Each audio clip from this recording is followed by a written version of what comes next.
All right, we're going to get started here. Welcome to everyone tonight for our second bee competition of the year. Glad to see so many people here, and I guess we have 32 entries tonight, which is a nice number. Are there any visitors here tonight? People that have never been to the club before? Dan, you're not a visitor. Can you give us your name? You know, I tell you what, Dan. Oh, you're turning that in. Turn this mic on. If you could give us your name and how you heard about us. I'm Bill Bingley. I'm Jeannie's husband, so Okay. she brought me tonight. She dragged you here, and kicking and streaming. It's a great facility. Great. Welcome. Oh, there's a couple in the back here. Yeah, we need the microphone. Otherwise, we are broadcasting, and if we don't have the microphones, although everybody in here can hear you, nobody at home can hear you. So if you just introduce yourselves and let us know how you found out about the club. My name is Derek Sheets. My daughter, Rosemary Sheets. And Angelina, my wife, she's entering tonight, so she brought us along. We're really excited to be here. I think everything's going to look great. So Great. Thank you very much. Great. Well, welcome. Any other visitors? All right. Well, let's, like I said, let's get started here. Before we get going too far, we've got some announcements, so let me bring those up.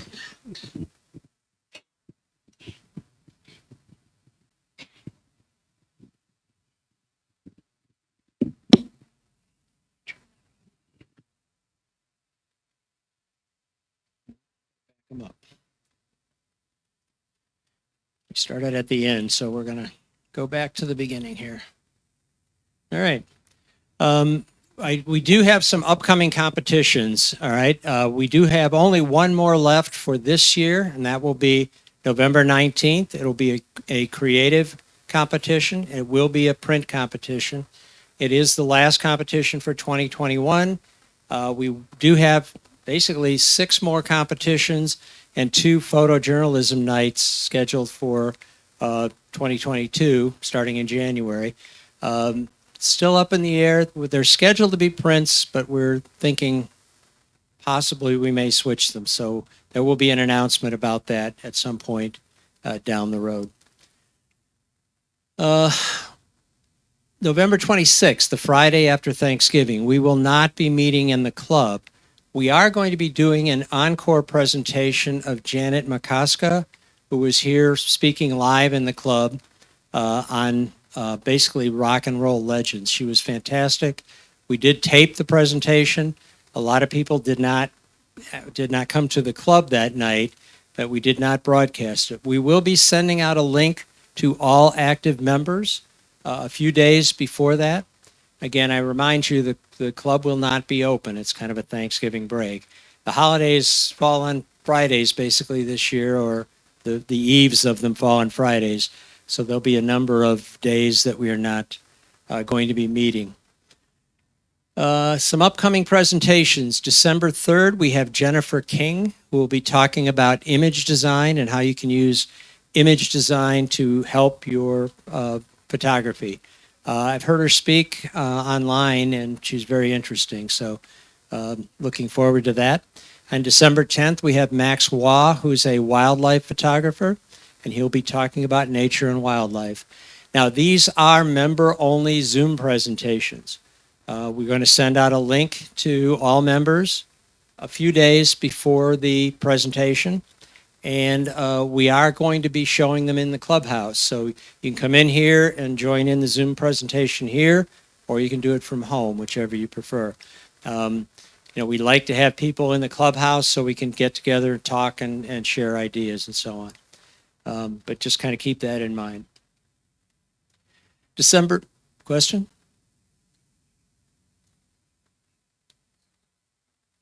Yeah, anybody who is currently taking fundamentals or who had taken Photoshop editing, that if you're new to the club, okay, new to the class, you get a 4-month membership as part of the class. That's not for returning students, but for new students in those classes. So your membership will expire at the end of December, so you will be included in those things. December 17th, in lieu of a meeting, we're going to be going downtown to take pictures of Christmas lights downtown. The clubhouse is not going to be open again, and you can see the calendar for more details on that. And also, the clubhouse won't be open on Christmas Eve or New Year's Eve. So we just want to wish you all a Merry Christmas and Happy Holidays.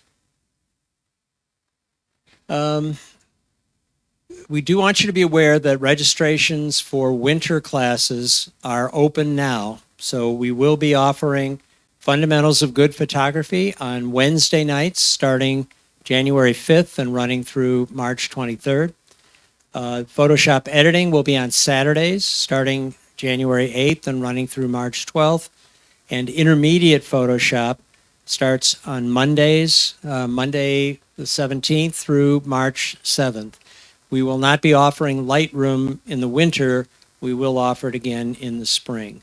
So we're going to probably be bouncing between intermediate Photoshop and Lightroom for most of the classes. These are on the calendar, so if you're not sure when they are, you can certainly look at the club calendar and go from there. So again, we invite you to watch this and most Friday evening meetings at your convenience on the CPS YouTube channel. And by most, I mean when we have an outside speaker, they typically want us to limit it to members only. And that's why we don't put it out on YouTube. We do record them. We will make them available at some point down the road to members at any point in time. But if it's not, if it's like a competition or something else, an internal speaker, somebody in the club who's given a presentation, we will put them out on YouTube. There's a link on the CPS website homepage, and or you can open YouTube and search for Cleve Photographic. And you can subscribe to the channel so you'll be notified whenever a new video is posted. So again, welcome to all. This is our second bee competition for the year. Again, for those of you, most of you are probably familiar with what a bee competition is, but if you're not, those that might be watching at home, bee competitions are primarily for beginning photographers, for students or people that just aren't comfortable jumping in feet first to the regular competition. So it's really designed for people starting out in photography. If you're in the bee competition, you do not participate in regular competitions, and certainly the other way, if you're in regular competitions, then you don't go back to bee. Okay, the only exception, if anybody gets a perfect score in a bee competition, they're automatically bounced up to regular competitions. So we'll see if that happens tonight. All bee competition images are in the pictorial category, so it can be anything. You don't have to do nature or people or whatever. It can be whatever you want. Judging criteria for the competition. We have judges in the back who are working on looking at your images and judging them. Each judge will score an image on a scale of 5 to 9. The final score for the image is the total of the 3 judges' scores. And the images are judged on impact, composition, and technique. Okay? Normally we would introduce our judges now, either have their images up if they're remote, or we'd have them stand up, but they're busy judging. The 3 judges tonight, do you know who they are? Okay. Well, we'll find out. When they get back in here, we'll have them introduce themselves. So, all right. With that, while they're judging, tonight we have Bill Keaton, who will be talking about mounting and matting photographs. Again, like we said, this is probably the cart before the horse. We probably should have done this months ago, because most of you who are here who have submitted have mounted and matted your photographs. So, but we want to make sure you know how to do it, and Bill has some great insights as to things you should be thinking about. So with that, let me turn it over to Bill.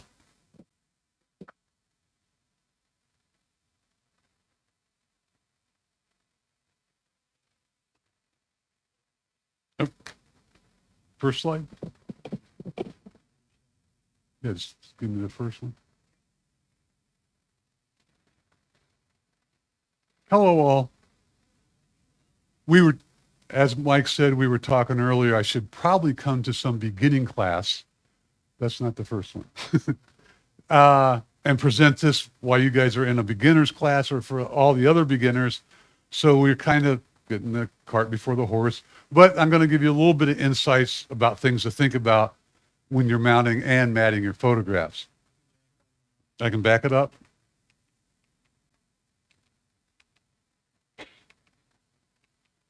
Okay, here we are. First screen. So again, this is about mounting and matting photographs. And one thing I want you to keep in mind, not every photograph looks right in an 8x10 format. As beginners, I don't know what you submitted tonight to be judged. A lot of beginners submit 8x10s. They're cheap and easy to get printed, mount, and mat. But not everything looks good in what is a 4x5 format.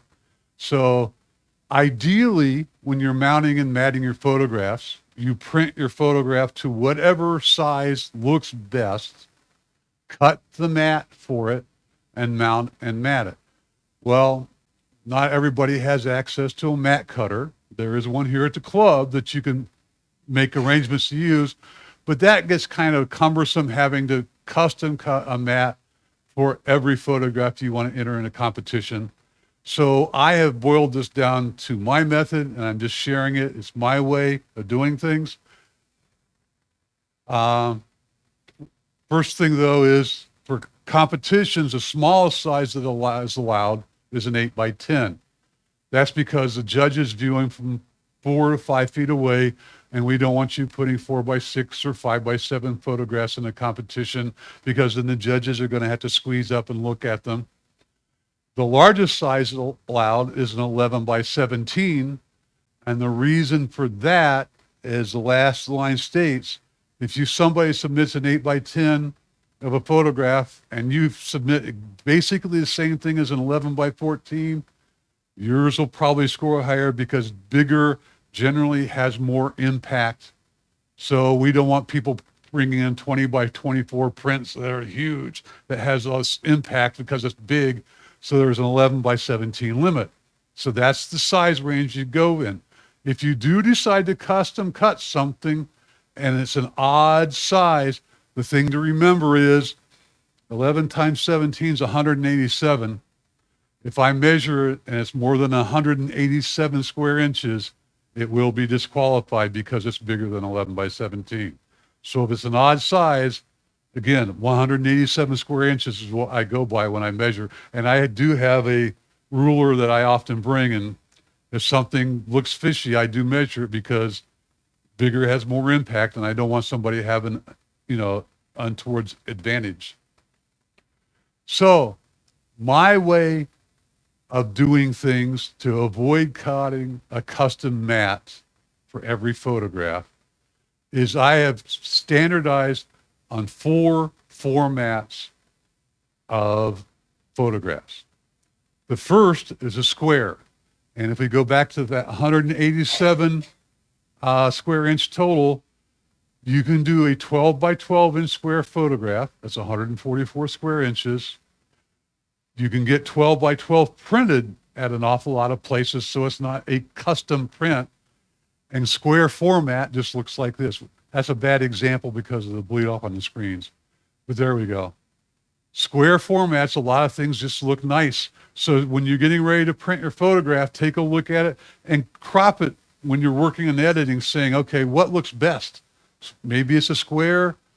Maybe it is an 11x14. There's one more square. So squares are 1x1 format. Next step up is the 8x10 slant 11x14 format. 8x10, you got to basically a 4x5 format. Most people use this because it's easy. You can get an 8x10 printed just about anywhere. An 11x14 can get printed in an awful lot of places. So you will see, even in our regular competitions, a lot of photographs that people have shoehorned their image into an 11x14 because it's quick, it's easy, it's cheap to do. And I'm just telling you, that may not be what's best for your photograph. 11 by 14, 8 by 10 formats. These are all 11 by 14 format, which is basically the same as an 8 by 10, but it's 11 by 14, which is that standard size that falls below the 187 square inches. So this is why a lot of people choose 11 by 14s to print. They're cheap and they're easy. So this is what 11 by 14s look like. And I got examples of all four things I'm going to talk about over there if you just want to switch them around to check what they look like later. That's my granddaughter. Next up is the 2 by 3 format, which is, by the way it works, exactly how things are shot out of your camera. Sensor in your camera, or people familiar with film, 24 by 36 millimeters is what 35 millimeter film was. How it ever got called 35 millimeter, I have no idea. But it's 24 by 36. That same format is used in almost all your DSLRs and now your mirrorless cameras, that 2 by 3 format. For this is where the 11 by 17 would be the maximum size that you'd be allowed to enter. And if you are entering prints and want to use the 2 by 3 format, I suggest you try to get things printed at that size, 11 by 17, because again, bigger has more impact, and you don't want to submit an 8 by 12 and your friends submit an 11 by 17, and just because of the nature of that, theirs might have a little bit more impact, everything else being equal. So 11 by 17, straight out of the camera, looks like this. Kind of a long and narrow. I just shot these about 2 weeks ago, by the way. New River Gorge, our newest national park. So that's what 11 by 17 looks like. The next size I use, in the fourth and last, is 2 by 1. We've gone from 1 by 1 to 4 by 5 to 3 by 2. Now we're going to 1 by 2. This is slightly panoramic. So it's almost like, what do they call it? Off your TV, 16 by 9, but it's more panoramic than that even. So examples, see how that is really much wider? That's pretty dark. But you can see how it definitely has that panoramic feel to it. So that makes it, you know, if you want that feeling for your photographs. Now, I'm not saying you can't go even wider. You know, you could do a 6 by 18, which is, now you're going 3 to 1. But honestly, haven't got much call from my own personal photography to go that wide. These four formats, I'm fairly confident you can make work for 98% of your photographs. And you can order all these matte sizes I'm talking about from local frame places or online, and I'll give you some links to that in a couple minutes. But with these four sizes, you don't have to cut custom mats, and you can size a photograph that you've taken to probably fill one of these formats and look pretty good. A custom mat, yes, might look better, but now we're getting to the point where do you, again, want to cut a custom mat every time you do a photograph. So that's what those look like.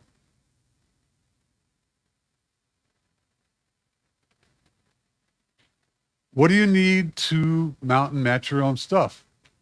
You guys probably have a pretty good idea, having done this already, but mat board, you can buy pre-cut mats online. There's 3 or 4 places or more where you can do that. Amazon, there's a couple other framing destination places that I've got links to at the end I'll put up there where you can go online. What I personally do, because I usually mount and mat a photograph and I don't tear it apart and try to reuse mats and stuff. I've been in CPS for 10 years now, and I probably got a stack of prints that high in the corner of one of my rooms. But I also have shelves up where I rotate my photographs out in my house for display, because what better artwork to hang up other than your own? So you need mat board, which you can buy in bulk and cut your own mats, or you can go online and buy the sizes you need. And usually once a year, I place an order for one of the places and I buy my 4 sizes, and I usually buy twice as many white as black, but I buy both white and black. I buy them in bulk. I pay one shipping cost by doing it this way. Yeah, I spent probably a couple $100 on mount board and mat board and all the different mats and stuff, but it's just a one-time expense for the year. And I got a big storage bin at home, and I can leaf through them and find the mats I want in black or white and the size I need. And the mount board you can buy in sheets and cut yourself. It's pretty easy to do. I know Michaels sells 32 by 40 sheets of mount board. I like to use the foam core board because it's light, it's stiff.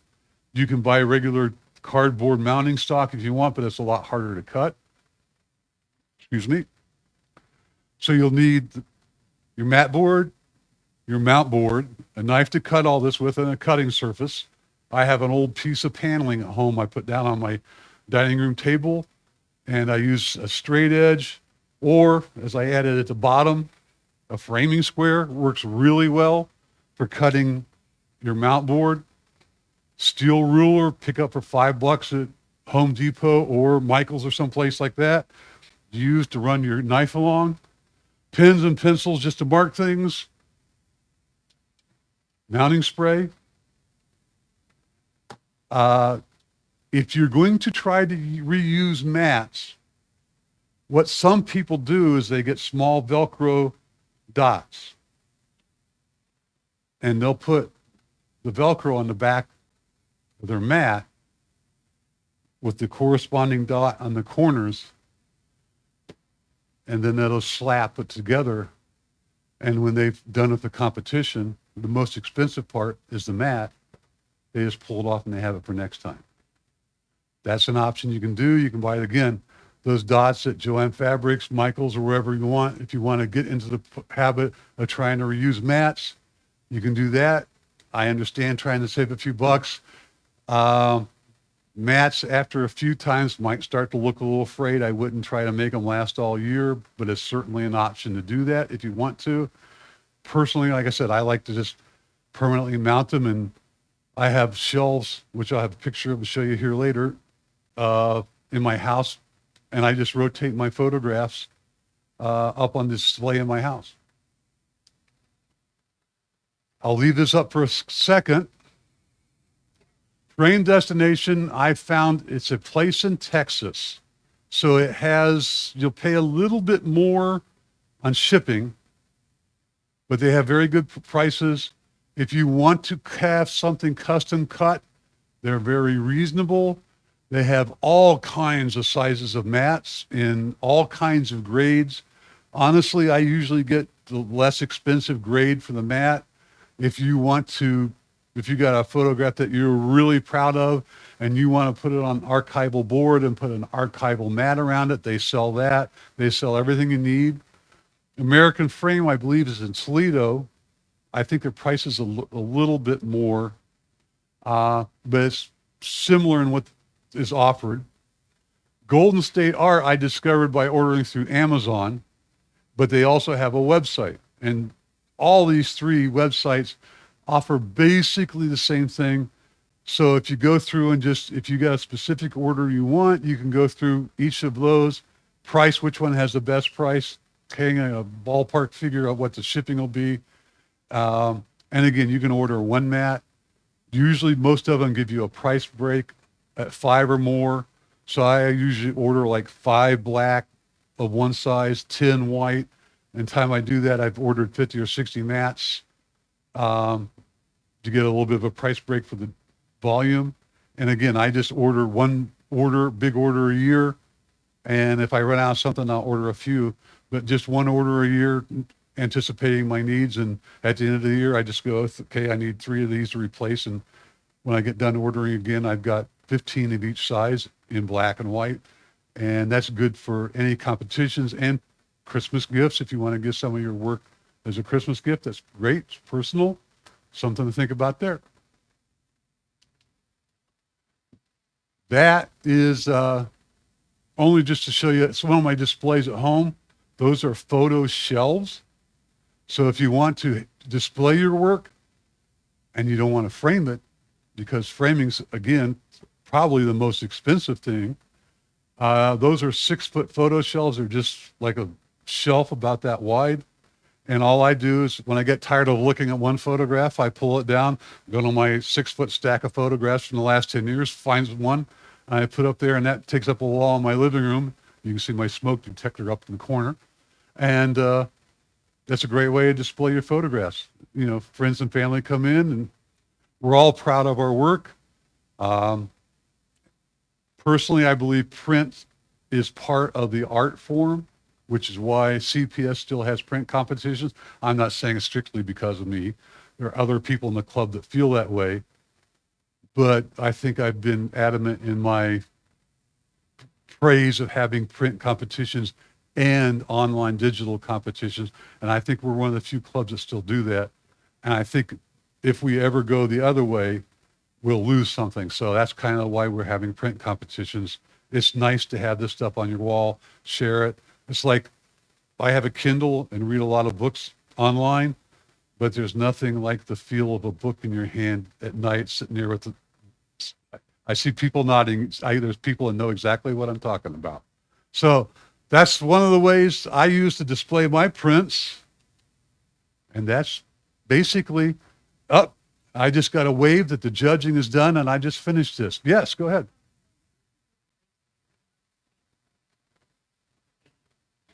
Okay. Pardon me? Yes. I was asked, where's a good place to get the non-standard size prints made? Good question, because not everybody prints an 11 by 17. 12 by 18 is a standard. So if you know how to go into Photoshop or whatever editing program you use, usually there's, in the menu, it says image size. You can custom size that anything you want. And in Photoshop, there's a, right under it, it says canvas size. So if you want to make 11 by 17 prints for competition, you make the print 11 by 17. Most places won't print it.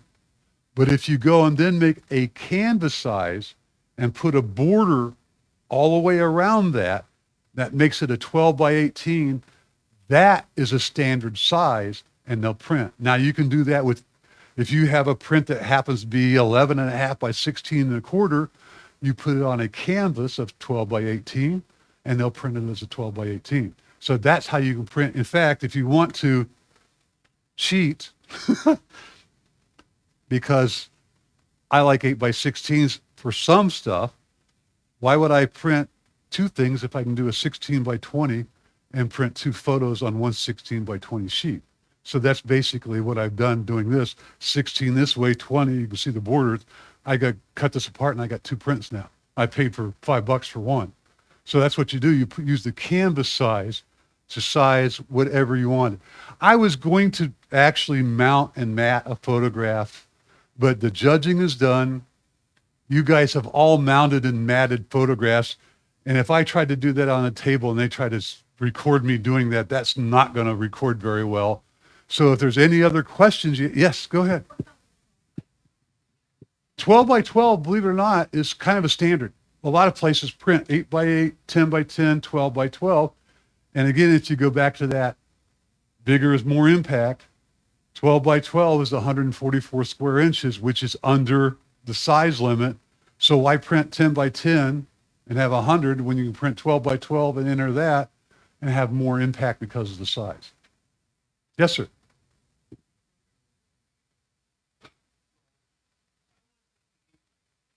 Yes. Okay. Again, repeat the question. Yeah.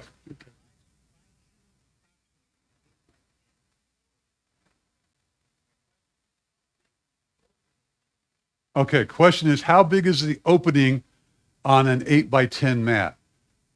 Traditionally, the outside dimensions will be 11 by 14 because that's what a stand. Okay, that's the out because that's a standard frame size. In other words, it will look, well, this is an 11 by 14, so your mat would be this size. And traditionally, the opening they usually on an 8 by 10 is probably going to be about 7.5 by 9.5 because you have to have a little bit of the overlap because there aren't very many people that can take an exact 8 by 10 opening, put it, mount the print, and then exactly align that up.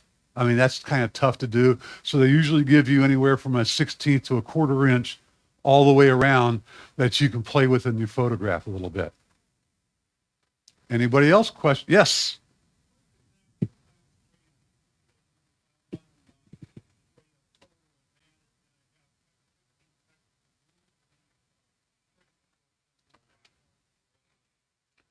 I just use Scotch photo mount. 3M makes photo mount as well. And it says general purpose spray adhesive on the 3M. Most of these are non-acidic, meaning that they're archival. Have you ever seen a photograph taped to something and 10 or 15 years later the tape's brown, the print's brown because of the acid? That's acid free. I don't really get too concerned about that unless I'm gifting a print, because if in 10 years a print yellows or something, I got the digital file. I'm just going to toss it and print a new one and I'll put it up.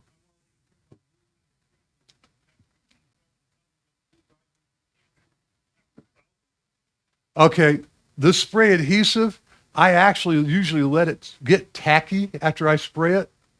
So I usually wait at least 10 or 15 seconds. You've got a minute, well, that is still tacky to put things on.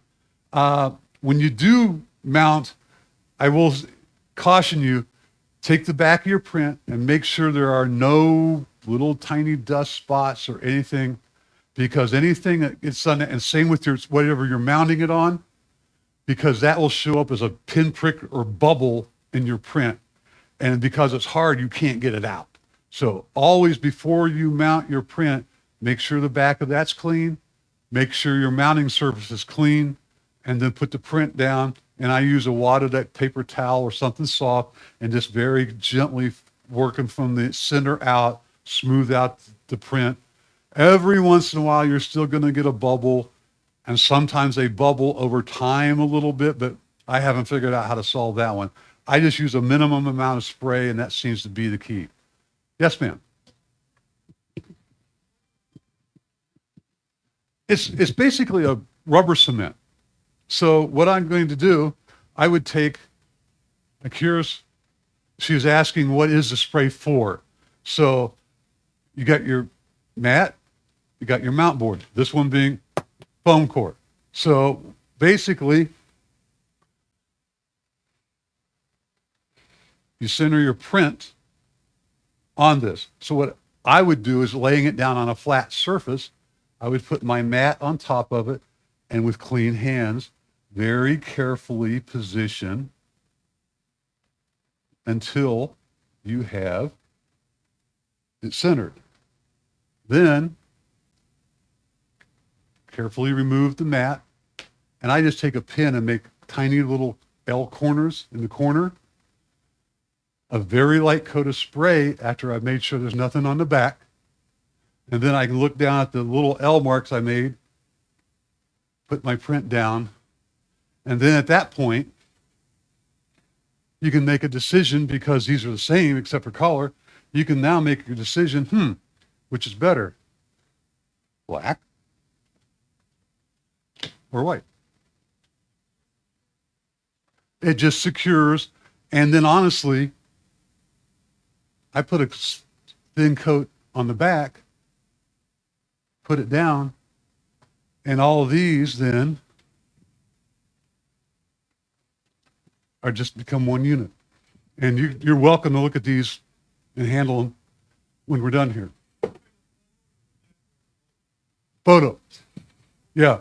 Spray the photo, because that's why I had the paper. I was going to do it, so I spray the photo.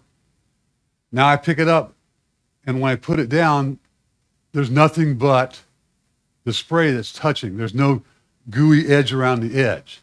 So just the print goes down, and then I spray the back, put clean paper down, just real quick spray, just enough to make it tacky. And then because the print is now on here, I just take them, set it like that, set this like this. I can feel the corners, and then I just let them sandwich together and you're done. You spray the picture, give it 10 or 15 seconds, and this will become from wet to tacky. It's basically rubber cement in a liquid form. It will dry pretty quick, but you have, as the one gentleman referred, he was wondering about, because sometimes some of the sprays dry real fast. The photo mounts, you usually have 30 seconds to a minute to get this done, which is plenty of time. Spray the back of the photo, place it by the little marks you put on it, and then if you wish, a light coat spray on the back. Make sure you don't spray the front by accident. I've done that a couple times. Spray the back of the mat, sandwich it, and there you go. Everything's solid then.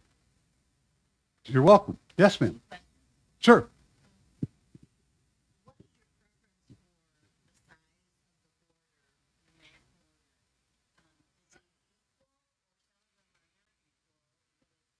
I was asked what's my preference for the border.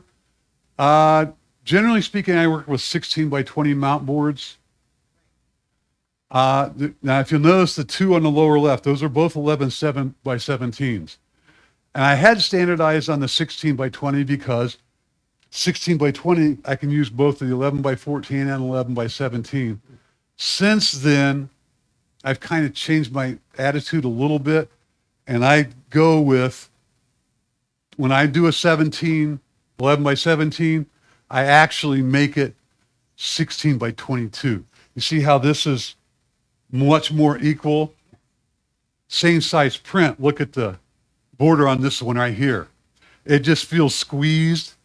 So that's just my personal preference. You can, this is 11 by 17 on 16 by 20 and with a 16 by 20 mat, but I've just changed in the last year or so because I just feel that looks a little bit squeezed and that has a little bit more balance with it. It's a roughly, 17, so it's 2.5 inches and 2 inches top and bottom, 2.5 on the sides. It looks, yeah, it's close enough that visually it looks basically the same. And the white look equally good. So As far as mats? as far as mats, Okay. how do you determine that you go with a black or a white? She was asking if the black mat and the white mat looks equally as good, how do you make the choice? Flip a coin. If you like them both, and you guys are new to competitions, and this is a tiny bit off subject, but I'm going to mention it. Be proud of the prints you make. Print them, mat them, mount them, put them on the wall. The judges are going to have comments for you. Listen to the judges. They've got a lot of experience, but it's subjective. And this is, again, off topic, but I'm going to throw it out. When you go out to take pictures for you. Take pictures for something you would like to put on a wall. Don't go down the path. Gee, I wonder if the judge would like this or not. I hear that. I've heard that from people before. When you start shooting pictures for other people, it loses some of the joy. So I just want to add to kind of wrap this up. Shoot the pictures that you want.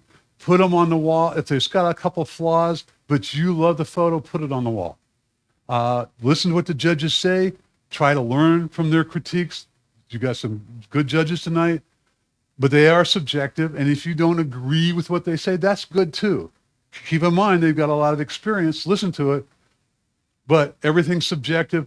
Do and shoot what you like. You see, I shoot a lot of people stuff. That's just one of the things I do. And my wife hates it, which is why those frames had birds. She hates my people pictures. So that's kind of the compromise. I shoot a lot of wildlife and those are on the wall for both of us, but she doesn't like the people. She goes, "That's a stranger. Why would I want that on the wall of my house?" Well, because I like the way it feels. Is there any other questions? Yes. Photo shelving. I was asked where I got the photo shelving. I believe I ordered 6-foot sections from Amazon. I think that's where I got them. But if you're handy with tools, basically it's, well, if you know somebody it is, it's basically 3-inch timber, 2 pieces put into an L with a little lip on the front to keep, kind of like what this is. You could easily, somebody with basic tools could easily make these themselves. I'm all thumbs. I ordered them from Amazon. Any other questions? Screws, and because I don't use frames, this is strictly matted and mounted prints. There's no weight. So if you put them in and you don't hit a stud, don't worry about it. They're not putting any weight on these. So a 6-foot shelf with 4 screws in it is plenty to hold. I mean, if you pick these prints up, you've all submitted prints. Because I'm using foam core board, there's nothing to them as far as weight goes. So I just, like I said, every couple months, if I get tired of looking at something, I'll switch out to, I guess we're done with that.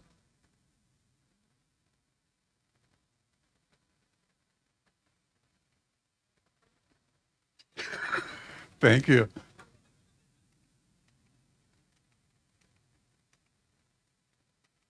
Yeah. Those are all, that's a 16 by 22, 11 by 14, square on the end. So the only size I don't have up there is the 8 by 16. That you could easily do that. If you happen to have verticals, you can get 4 on each shelf. So, but like I said, every couple months I just switch these out with something new or something old that I want to see again. That's all. Any other questions? Yes, sir.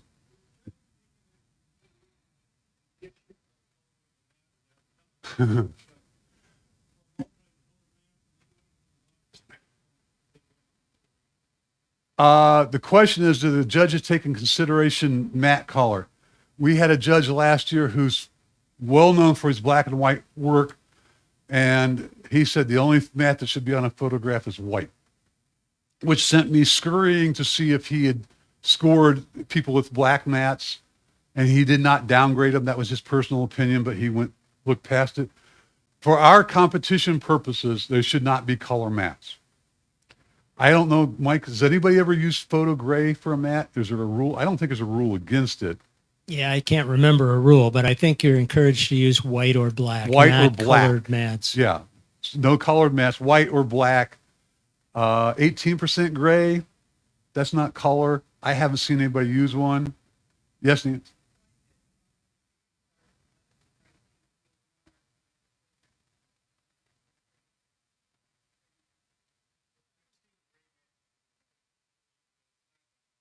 Right. So generally, if you're going to enter in competitions, it's better to stick with black and white, if for nothing else, just not to have any controversy, because nobody's going to question a black mat or a white mat except occasional judge here and there. Anybody? Why don't we take about a 5 to 10 minute break? We need to get the photos. Well, you got them ready? All set? Okay. I'll get these tables out. But we need to get them brought in, though, right? Yeah. So feel free to use the restroom, walk around a little bit, and we'll get started in about 5 minutes.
You guys ready? Well, yeah, let's. All right, we're going to get started here. So, please take your seat, Test. and we'll have Lori kind of kick the competition off here since she's the chair of the bee competition. So, Lori. Thanks, Mike. I want to welcome everybody to our second bee competition of the calendar year.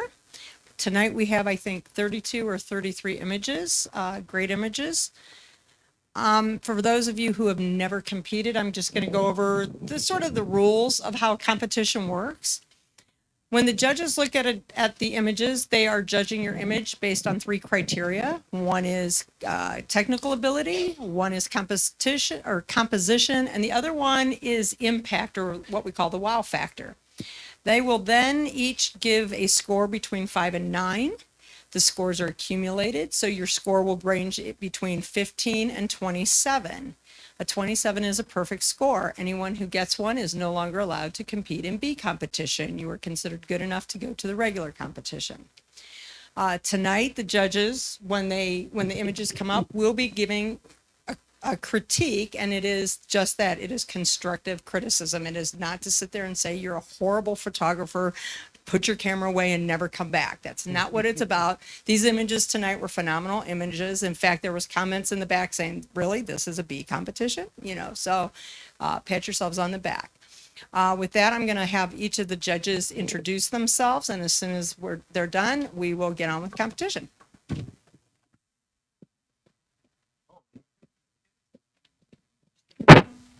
Sorry about that, folks.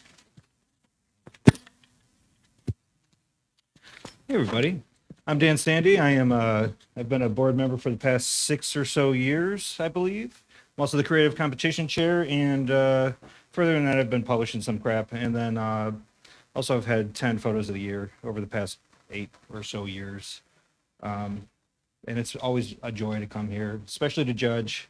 You guys really did an amazing job. So I'm happy to be here to hopefully give some insight, or at least not horrify you and scare you off from future competitions.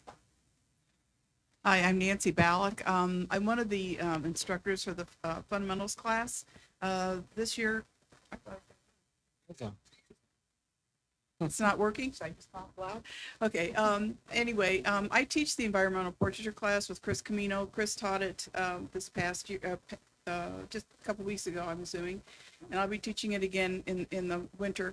We trade off every other class. I enjoy doing portraits. I'm also the photographer for Hale Farm, and I enjoy that a lot. I'm always out there mostly shooting portraits, but shooting everything else. There's like 100 different ways to shoot those red barns that are out there, so I try to do them differently every time. And I've been a member here since 2006. I used to compete a lot. I no longer compete, and I just enjoy your photographs, which were today really amazing. Y'all did a really nice job. And like somebody said, some of those should not be in bee competition. You should be in the regular competition. Excellent work, you guys. Really did a good job. My name's Eric Weddington. I've been a CPS member for almost 10 years, and I'm the board chair for the People competition. So when you go to the People, you'll see me there. I've worked at Dodd Camera for almost 30 years now, so a lot of things going on there. Yeah, really good stuff.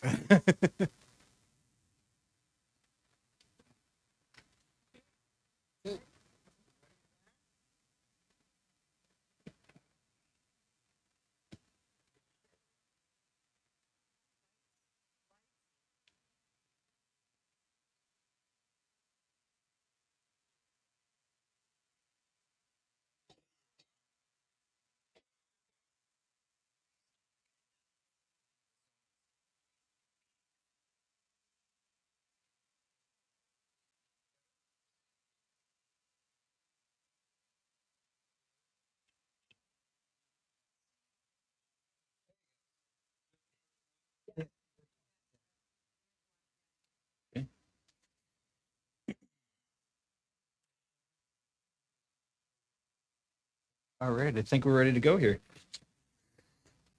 All right, I think you did a really nice job getting a nice contrast between the actual leaf and the water and the rocks below.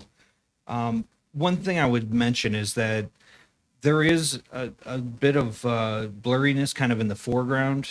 It's just not as sharp as the leaf itself or the ripples in the water, and it may make a little more impact if you just kind of crop the bottom a little bit and maybe a little bit off the left side and just kind of focus more in on the leaf itself. But all in all, I think it's got good tonality, good composition, and overall, it's a nice image. Riverbed Leaf, Kristen Salata, 22 points.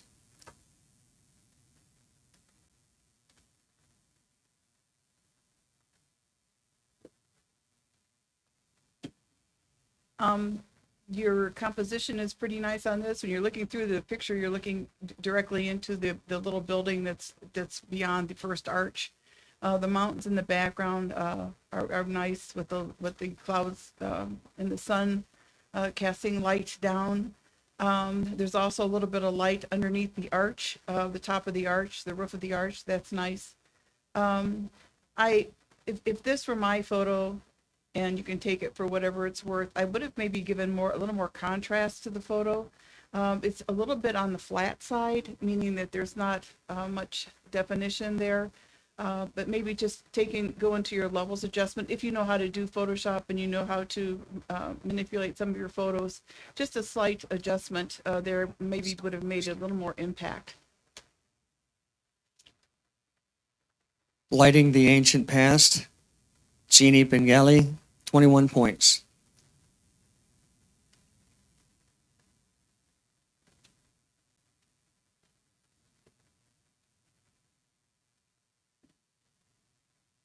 I mean, the impact of this photo is pretty high. The same tonality in the bird and the wood and the barn in the background is, it's almost fighting for attention between the bird and the wood, but it actually helps it out. The only thing I might do is it takes you're like leaning to your left or counterclockwise just a little bit, and you can kind of see that in the upper break in the wood. I might just do a little bit of a twist just to kind of straighten that up a little bit. But other than that, that's a very good photo. Mm-hmm. Great Blue Heron, Carol Baskey, 23 points, honorable mention.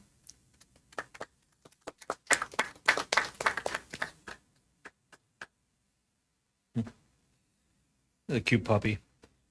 You really nailed the focus on the eyes and in that kind of area.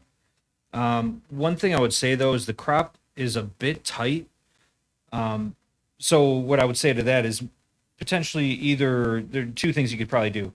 Either kind of zoom out a little bit just so you're not so close to everything, or if the image actually has a little more space around it, go with a little bit wider of a border. Which will kind of give a little bit more room to breathe.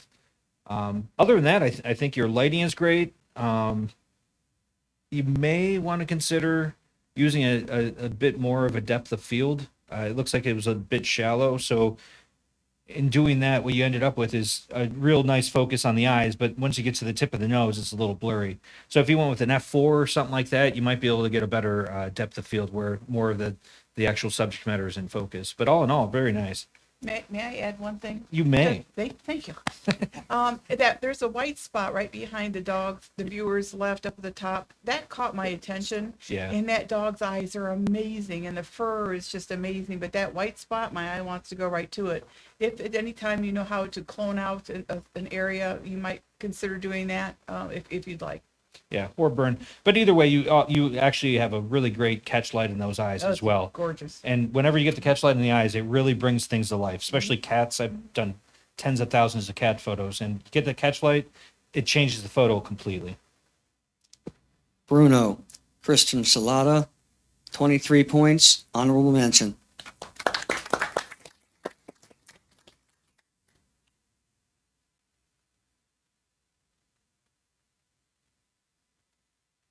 Yep.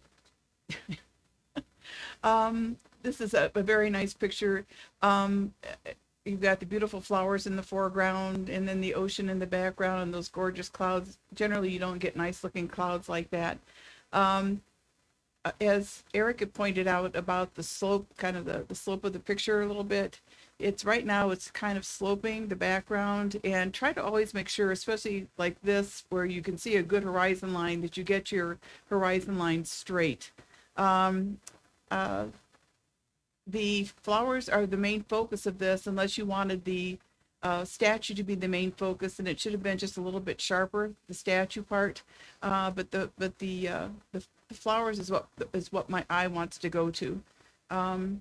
This had to be a really pretty area to see in person, to be up there and in the fresh air with the ocean behind. That had to be a beautiful, beautiful area. If I may. Yes, you may. Thank you.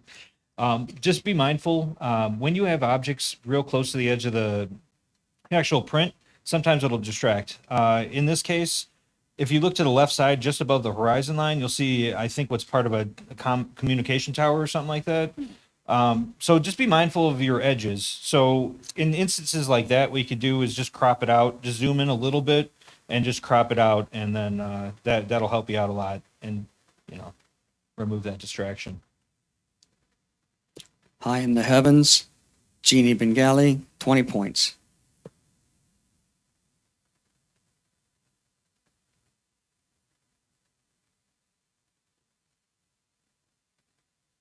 The color impact on this thing, it just like, pow, there it is. I mean, the reds in the trees are matching the reds in the flowers in the foreground, and the sky almost looks like it's on fire. That's what drew my attention first, was the cloud. Boy, the only thing that I might do is the shadow areas. They're not as maybe deep or as dark. I would like to see just a little bit more punch in those shadow areas, either a slight contrast boost or darkness boost. But other than that, I mean, the color is just phenomenal. The composition is good. The lighting's great. I just want to see a little bit more depth in the shadow areas. Smoky Mountain Evening, Carol Baskey, 24 points, third place.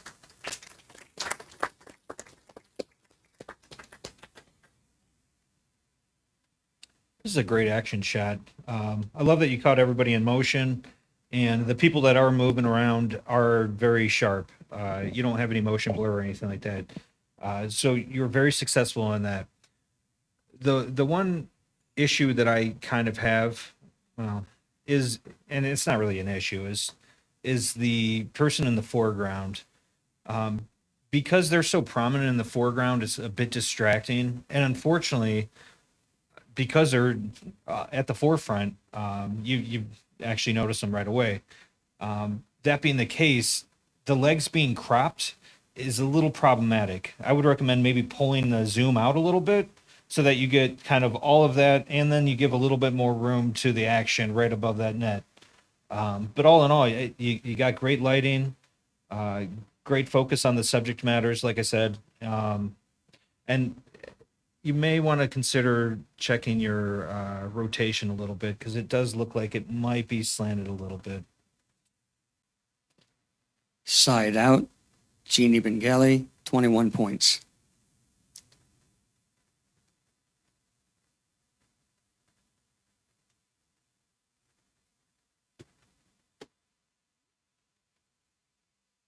This is one thing I'm not good at, is taking action photo shots of my one granddaughter plays volleyball, the other plays basketball, and I've tried to shoot them and not had much success.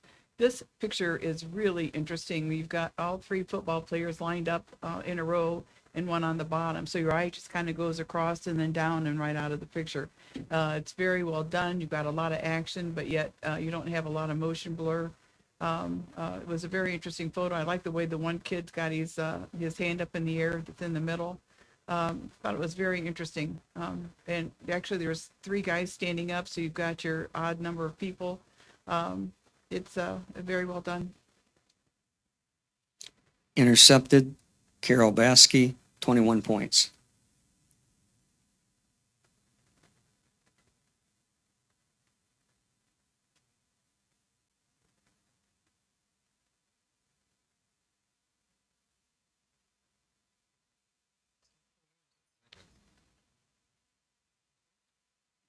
I think it was horizontal when we saw it. Yeah. Yeah. Mhm. That's the way the picture shows up. Don't it? I took me a minute to try to figure out what this was because I'm not mechanically inclined, and I believe it's a motor of some sort. The lighting on the motor is good. It's soft. There's some nice depth on the red part of it. The only thing that is drawing my attention away, it was mentioned earlier on the dog photo, is that there's a brighter white spot in the back also vying for attention. So I'm not sure if whatever was back there, and maybe it's somebody working on a piece of wood, that could be his arm or whatever. Wait till they move out of the way, or just take a side step and change the angle a little bit. But you've got two things kind of vying for attention. But I do like how sharp that foreground is, and then it kind of fades to the back part of that motor. Machine at Rest, Christian Salata, 20 points.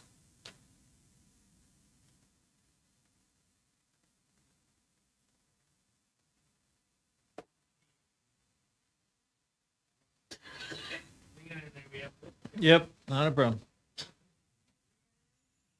Match the photo. Yes, sir.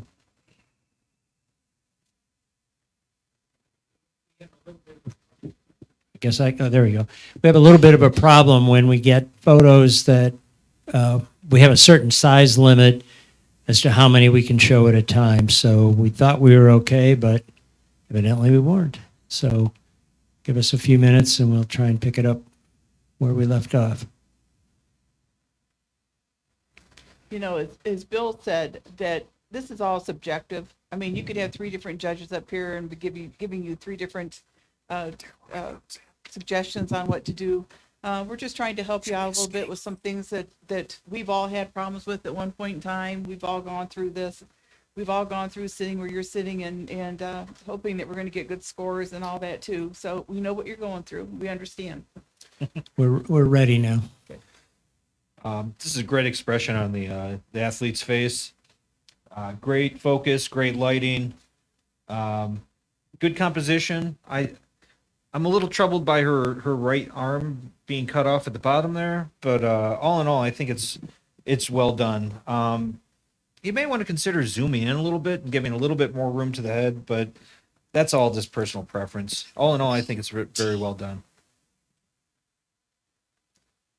The Joy of Running, Rich, I think it's Miller, but it looks like a T, I'm sorry. 20 points.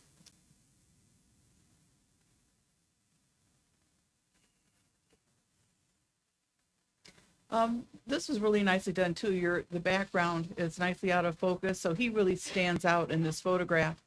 I was looking at it fairly closely, and the part that's in focus is his hands on the guitar, which that was a good choice of trying to get something in focus. His face is a little out of focus, but you wanted me to look at the guitar, and that's exactly where I looked with his hands there. I also like the way he's lit up in comparison to the background. He really stands out. The what do you call that part of the guitar? The neck, it's beautifully lit. It's almost golden, and it looks really good against the background too. Yeah, probably sunset. True. That's very nicely done. The Guitarist, Rich Miller, 20 points.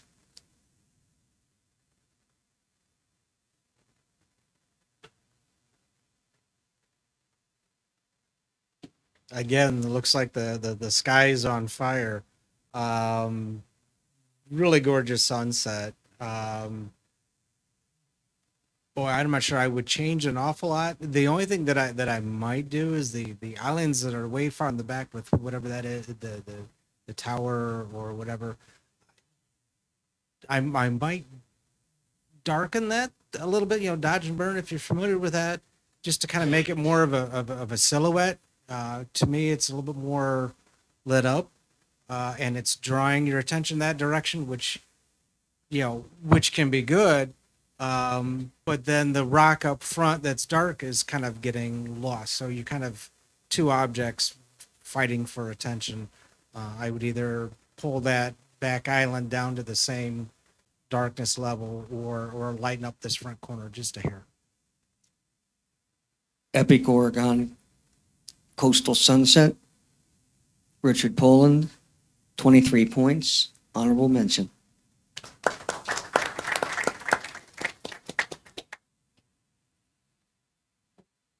This is a beautiful hawk. Really don't have much to say about this. I think it's really well done. Your choice of going black and white really works well. And in fact, I would say going back to another photo, and sorry not to rob from this, but there was a photo with a great blue heron, very orange image. That is something you may want to consider actually trying a black and white as well, because it'll kind of remove any of the distracting colors, and that way you can focus solely on the actual subject matter. In this instance, they did a great job. Great tonality throughout. Your whites are perfectly white, not blown out. And you have some nice dark areas, but it's not pitch black where you can't see anything. You might want to consider zooming in a little bit, but that's more personal preference than anything else. All in all, I think it's really just a fantastic shot. Hawk, John Newcomb, 24 points, third place.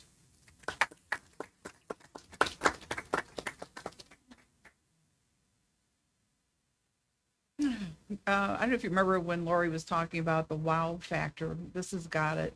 The light on the water, the reflections, almost like the big turtle in the front. I know it's rocks, but it's a real interesting shapes there in the foreground. Then you have the reflections of the sky in the foreground. It's just beautifully done. And the print job on this is wonderful too. When I looked at it, I literally said, wow. So it's just gorgeous. Really, really nice. You could tell this was probably taken right before that other photo, right before Yeah. sunset hit. Yeah. One thing I would say is I love the leading line coming from the cloud, how it swoops down from the top left and kind of just brings you down into the photo. Right. It's beautiful. Yeah, great geometry and just overall great photo. Misty Sunrise, Oregon Waters, Richard Poland, 26 points, first place.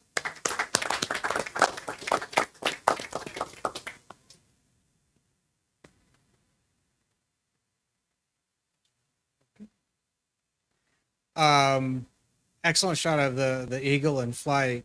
It's placed right on a rule of thirds, so the angle's good. You've got room where he's going. The only thing that I might do is loosen it up just a little bit because his upper wing is really, really close to the edge of the map. The bottom one's great. I love just that little extra space. The top one's just a smidge tight.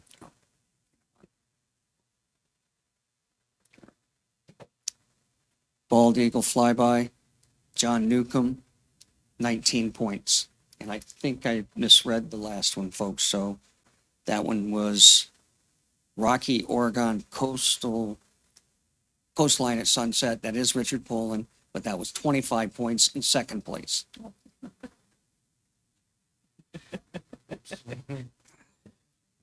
Oh. Well, this is just a beautiful sunrise/sunset photo. Probably sunrise based on the dew coming off the ground there, or the mist. Really just a fantastic shot. Great tonality, great leading lines from the fence, bottom right corner, kind of taking it through the image. And I just love how the light plays with the smoke and clouds. The one thing I struggled with was just the fact that, you know, some of these trees touch the top of the mat. But once again, that's more of a personal preference. I really think this is just a stellar shot, and it really doesn't take away that much, if at all, from the overall shot. I just think it's great. Yeah, choosing to do it in a sepia tone like this is something entirely different. It really catches your eye. Everything just kind of shows beautifully on this. Good job. My turn to say something. Go. Really got to appreciate the print versus what you're seeing up on the screen. Up on the screen, it looks like there's some sort of forest fire going on Yeah. because of some oranges. Can you see but- over our heads to see But what it looks the like? tonality on the print is phenomenal. So when you get a chance to walk by, this is one I would definitely come take a Yeah. closer look at. Okay, now we got it right. It is Misty Sunrise, Oregon Woodland, Richard Poland, and this one is 26 points in first place.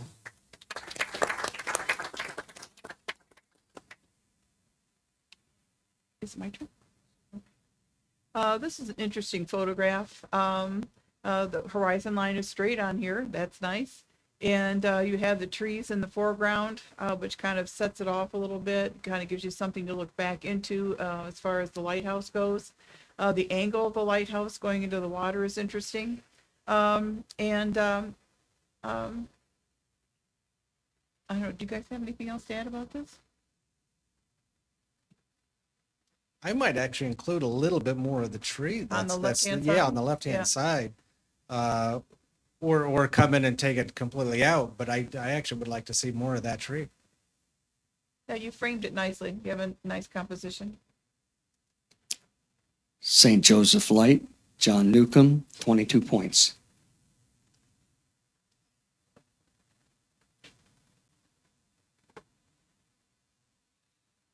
It's either egret or a heron. Wait. It's Eric. Great blue hair. Is it? It's Eric's. Yeah. I'm sorry. My bad. Unfortunately, I'm not as familiar with birds, so if it's an egret or a heron, it's Yeah. one of those. Okay. But you caught something in his mouth, which is great. And believe me, the few times I've tried to shoot birds or ducks, I fail horribly. So, and I actually like the framing of the autofocus tree. That actually adds a nice detail to it. And you can see the very soft ripple. And I assume these near water or something. It looks like there's a ripple going on there. He's got a fish. Okay, Yeah. I can't tell from quite Definitely near water if he's got a fish. Yeah.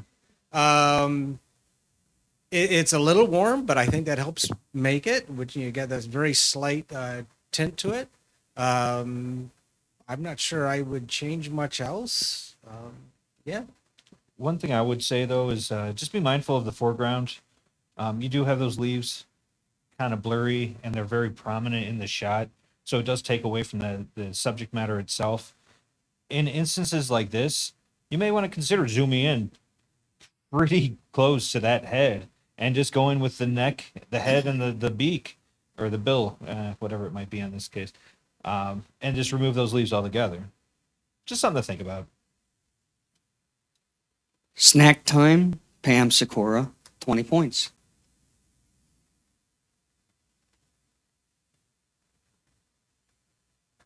All right, this one's me. Sorry, guys. And of course, we're having Yeah, computer that's- issues that's right when not it's the my frog. turn. Hang That on, we're was getting it definitely not resolved. frog. Yeah, we found this out a few weeks ago. We can only do so many at a time unless they're very small, so.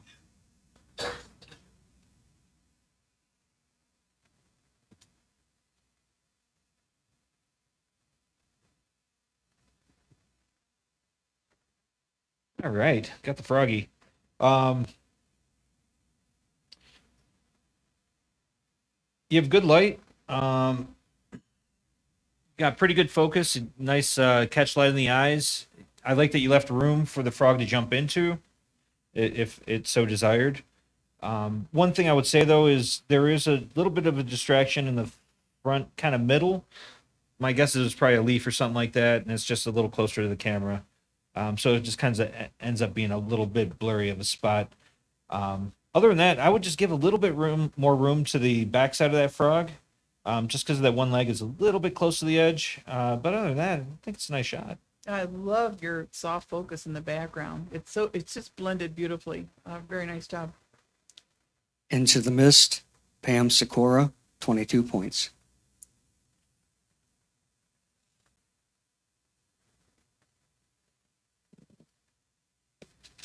I like the arrangement of the tools here, and I like your light.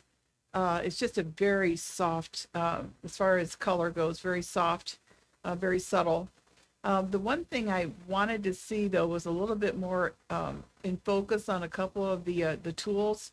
It seemed like it was pretty soft all the way around, but the lighting on this is gorgeous, really nice. And like I said, the positioning of the tools is nice. It just kind of all goes together. It's not like it's a big mess of tools laying there. But I bet this would look good as a black and white too, if you know how to do that. But this is very well done. I like the warmth of the colors too. Nice. Grandpa's Workbench, Kathy Peresta, 23 points, honorable mention.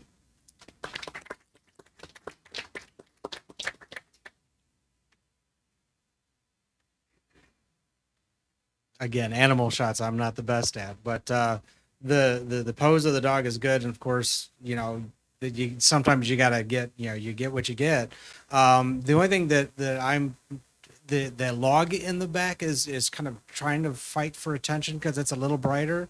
So I don't know if you could have sidestepped to the left or the right, or boy, I don't know sure you could have done much else. But other than that, nicely done.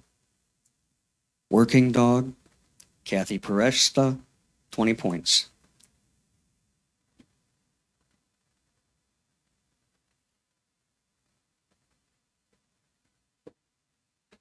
It's a really nice barn. I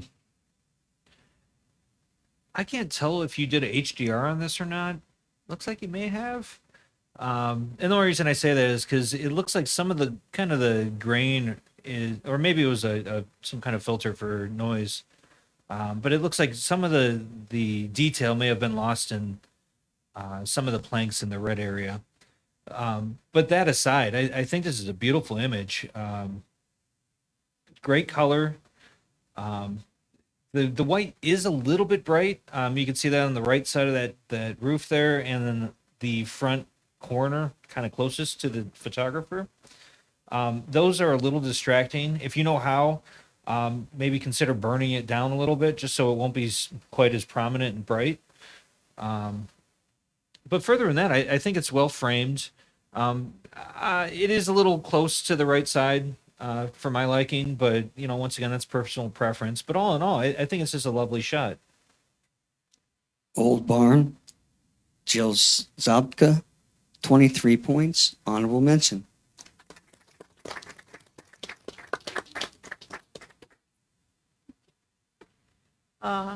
I don't know how you could get that close to this thing, but boy, this is really interesting. When I look at photographs, whether it's a portrait of a person or whatever, I want to see nice, sharp eyes. The eyes were a little soft here, but the leg, the leg that's in the foreground was really nice and focused. It was very, very sharp. I don't know if you could have, if you could have gotten your focus over a little bit more to his eyes, it might have been a little bit better. But my eyes want to see something that's in focus. And but your tonality on here is really nice, very subtle, very soft, which I like on this. I find it very, very interesting. I'm not sure what's going on in the background, but it almost looks like there's green flame or blue flames coming out of his back. But it's that would have been coming out of my back taking this picture. But it was very interesting. Did a nice job. I like the folds in its neck and all that. It's good. The non-winking lizard, Wendy Keller, 22 points. Was it? Yeah. Through glass? Yeah. Night cityscapes are always, nice to look at, especially when you catch the water reflection on a calmer day. The top of Terminal Tower to me is like touching the edge of the mat, which is causing the bottom reflection to also hit it. And that's, to me, a point of conflict in the photo. So I might either lean up, point it up a little bit so we get, maybe a little bit more of the sky on top and just let the, bottom get a little bit more cropped out, or do the exact opposite and show more of the reflection. Right now you've kind of like got to cut exactly in half. I might lean you one way or the other. Reflection of Cleveland, Kim Vogrig, 20 points.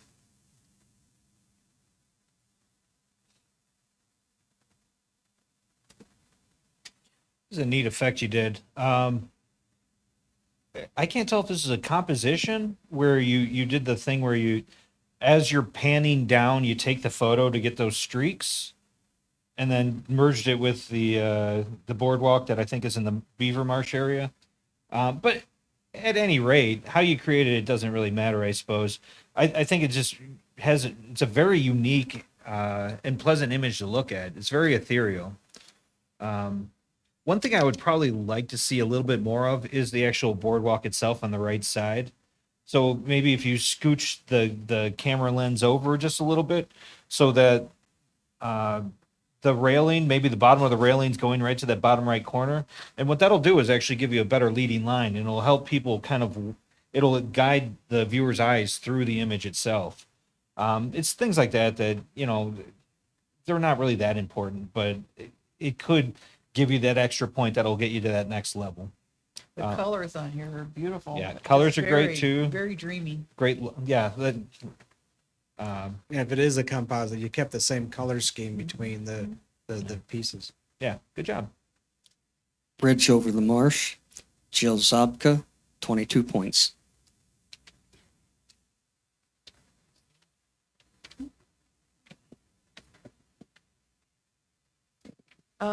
This is a macro shot of a feather, and you put some drops of water in the center, and those were really nice. Those were nice and sharp.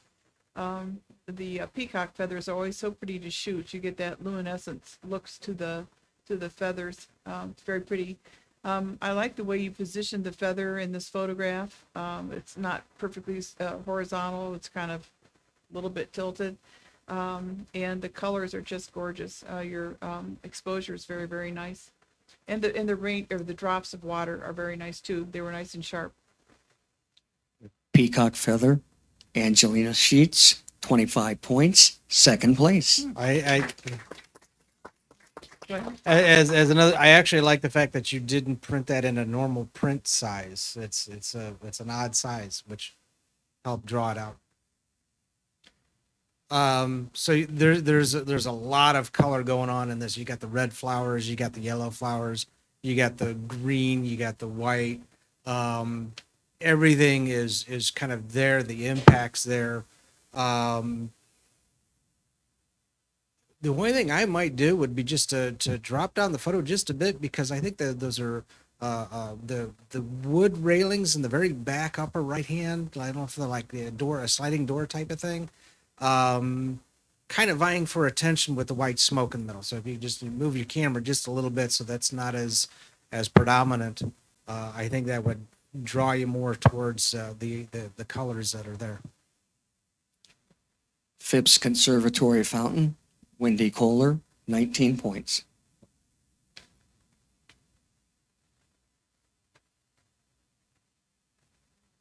It's a beautiful sunset. Oh boy, of course, it's my turn. They So lost the photo again. Got the frog. Hey, that's not a frog.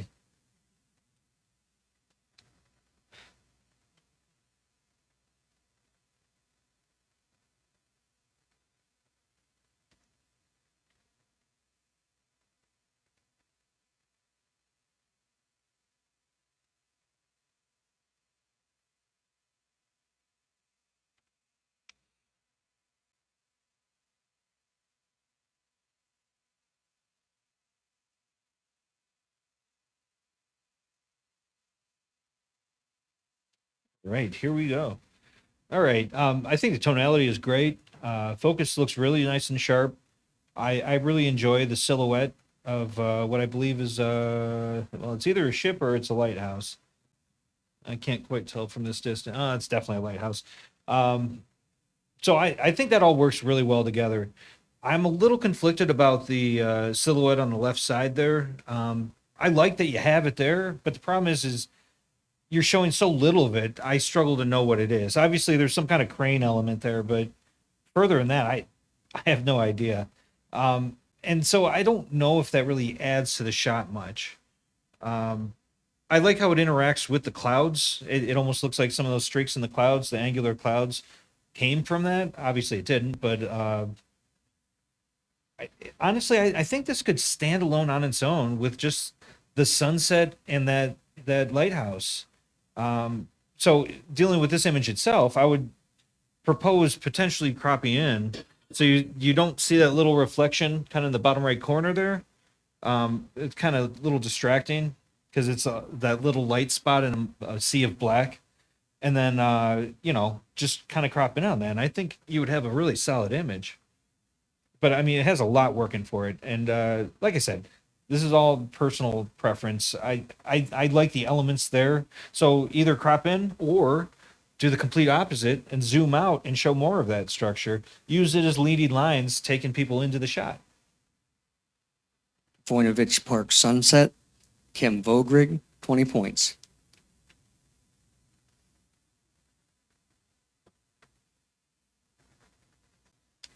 This was a really interesting shot. It was, I'm assuming, an engaged couple holding hands. It does bother me a little bit. The gentleman's thumb to the viewer's left is so large that it almost overwhelms her hand. And then he has a very hairy arm behind that too, which can, oh, I don't mean it. Are you shaming people? No, no. It's a little distracting. It's a good idea. I would maybe try some different poses with the hands. Hands are always kind of hard to pose, but try some different other poses with this. But his hand is so big compared to hers; it's just kind of overwhelming her delicate hand with the beautiful diamond on it. With that said, though, sharpness is great. Yep, Color yep, is really that's- good. Yep, that's Lighting's true. very good. Yep. Yeah. She said yes. Angelina Sheets, 19 points.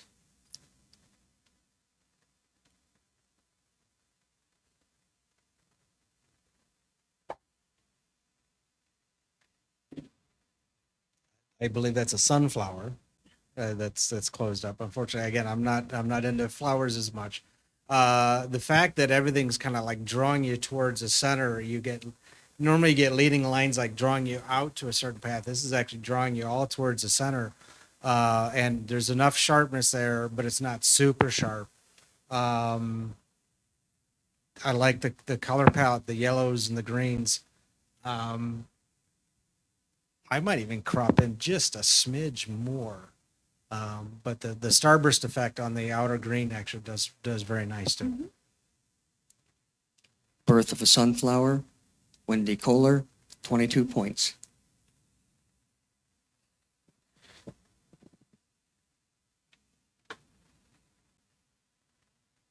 Looks like a little pokeball.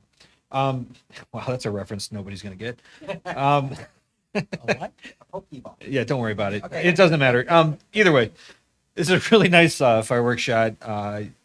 You got really good focus. Everything looks like it's nice and sharp.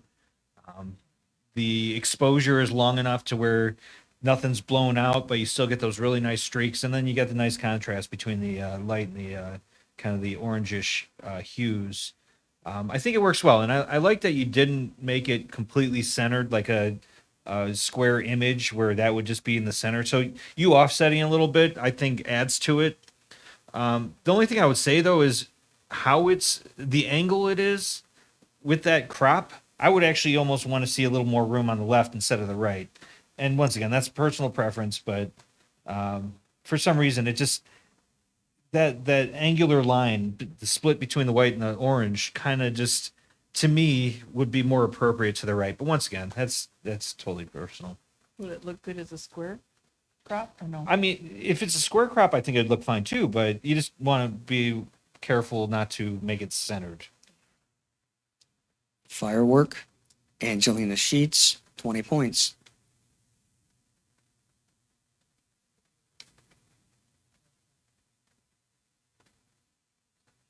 No, it's me.